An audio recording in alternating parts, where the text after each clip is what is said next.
In the fall of 1993, a strange new show quietly premiered on Friday nights on Fox.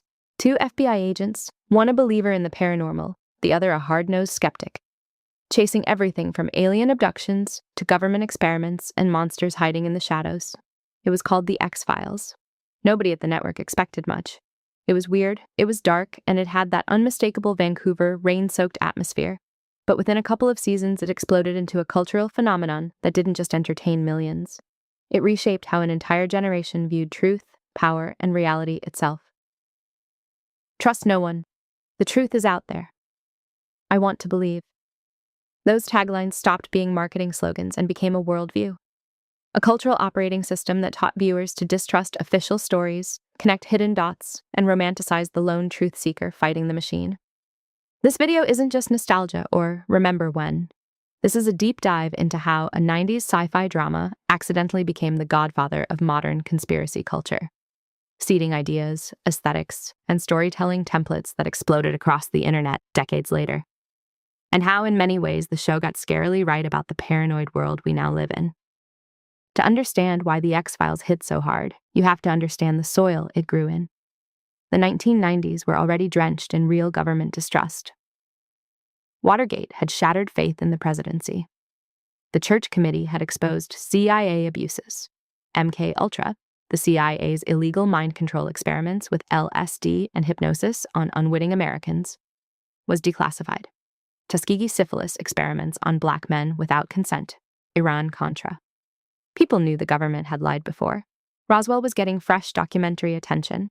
The internet was brand new, wild Usenet groups and early websites where forbidden knowledge spread unchecked. Chris Carter, the creator, has repeatedly said in interviews that he drew directly from this post-Watergate paranoia. He wanted a show that felt like the 1970s conspiracy thrillers, All the President's Men, 3 Days of the Condor, but updated for the paranormal age. The X-Files didn't invent the idea of a shadow government, but it made it weekly, addictive, and emotionally satisfying.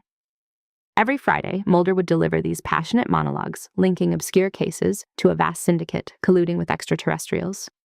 Black oil, colonization, hybrid programs, pure fiction. Yet the feeling, that seductive dread that they are hiding something enormous from us, lodged itself deep in viewers' minds. The show turned skepticism into heroism. Mulder was constantly mocked, sidelined, called crazy. Yet week after week, evidence emerged proving him right. That narrative pattern became intoxicating.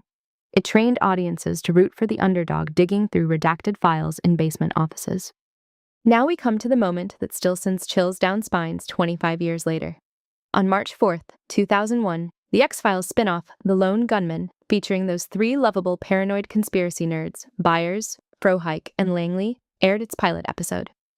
In it, a rogue faction inside the U.S. government uses remote hijacking technology to take control of a commercial airliner. Their plan? Crash it directly into the World Trade Center in New York, to blame foreign terrorists and ignite a profitable new war. The heroes discover the plot and stop the plane literally at the last second. 6 months and 7 days later, on September 11, 2001, real hijacked planes struck the Twin Towers. The writers, including Vince Gilligan and Frank Spotnitz, have always sworn it was pure coincidence. They drew from old Tom Clancy-style techno-thrillers and post-Cold War fears about arms dealers and remote control tech. The episode was filmed well before 9/11. Spotnitz later said his first thought on the morning of September 11th was, "Oh my God, the Lone Gunmen." But he added something profound. If fiction writers can imagine this scenario, then surely the people whose job it is to imagine worst-case scenarios for the government can imagine it too. The episode quietly vanished from reruns for a while. For millions online, it became Exhibit A, proof that the show was somehow tapping into hidden truths, or at least prophetic patterns. It supercharged the idea that popular culture was predicting real events because the elite were signaling or because the patterns were too obvious to ignore. The X-Files didn't create conspiracy thinking. Historians trace paranoid styles back centuries, from the Illuminati panics to Richard Hofstadter's famous 1964 essay. But it mainstreamed it, made it cool, cinematic, and emotionally addictive. That iconic visual language, flashlights cutting through thick fog and darkness, grainy surveillance footage, shadowy men in suits meeting in smoke-filled rooms, newspaper clippings pinned to walls with red string. became the default aesthetic for every conspiracy video on YouTube. The Vancouver rain and practical effects made everything feel gritty and real. It gave us the perfect hero archetype. The lone truth seeker ridiculed by institutions, fighting an unaccountable machine. Mulder in his cramped basement office, obsessing over files. That's now the brand of every independent researcher online. Language shifted too. The concept of a deep state, an unelected shadow government operating above democracy, was pure syndicate mythology long before it became a political talking point in the 2000s.